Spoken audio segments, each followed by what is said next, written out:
Friends, नमस्कार। SBI CBO का जो नोटिफिकेशन आया है उसमें थोड़ा सा कन्फ्यूजन है बैंकों को लेकर के कि कौन से बैंक कैंडिडेट भर सकते हैं, कौन से बैंक के नहीं भर सकते हैं। तो मैं उस कन्फ्यूजन को दूर करना चाहूँगा। जैसा कि नोटिफिकेशन में आपने पढ़ा होगा कि क्लियरली मेंशन है शेड्यूल्ड कमर्शियल बैंक और NERRB, ठीक है। अब लोग यहाँ पर कंफ्यूज कर रहे हैं कि शेड्यूल्ड कमर्शियल बैंक लिखा है जो कि सेकंड शेड्यूल में लिस्टेड है। तो अब सेकंड शेड्यूल में कोऑपरेटिव बैंक भी बहुत सारे लिस्टेड है, स्टेट कोऑपरेटिव, अर्बन कोऑपरेटिव। तो उनके कैंडिडेट को भी कन्फ्यूजन है कि हम फॉर्म भर सकते हैं कि नहीं। तो आप समझ लीजिए कि बैंकों का जो स्ट्रक्चर है अपने यहाँ वो इस प्रकार से है। कॉमर्शियल बैंक अलग है, कोऑपरेटिव बैंक अलग है और रीजनल रूरल बैंक अलग है, ठीक है। जब कमर्शियल बैंक में आप जाएंगे तो उसमें जो है आपका पब्लिक सेक्टर बैंक है, प्राइवेट सेक्टर बैंक है और फॉरेन बैंक्स है।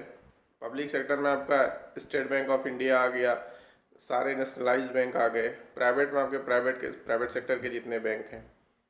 तो कमर्शियल बैंक का एक अलग ही है पूरा, कोऑपरेटिव बैंक अलग है। भले वो सेकेंड शेड्यूल में लिस्टेड हैं, लेकिन इसके बारे में सीबीओ के नोटिफिकेशन में उल्लेख नहीं है। मतलब सेकेंड शेड्यूल में लिस्टेड होने के बावजूद ये जो है कमर्शियल बैंक नहीं, ये कोऑपरेटिव बैंक है। तो कोऑपरेटिव बैंक के जो भी कैंडिडेट हैं, एज एन ऑफिसर काम कर रहे हैं, जिनको एक्सपीरियंस भी है 2 साल का, वो फॉर्म नहीं भर सकते हैं। ये बात आप क्लियर कर लें। और आरआरबी के रिगार्डिंग क्या है कि आरआरबी NERRB उसमें लिखा हुआ है।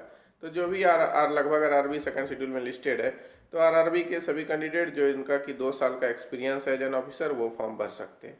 तो शेड्यूल्ड कमर्शियल बैंक के सारे कैंडिडेट जिनका एक्सपीरियंस 2 ईयर्स एंड अबव है वो फॉर्म भर सकते हैं। और आरआरबी के कैंडिडेट जिनका 2 ईयर्स एंड अबव एक्सपीरियंस है वो फॉर्म भर सकते हैं। कोऑपरेटिव बैंक वाले नहीं भर सकते हैं।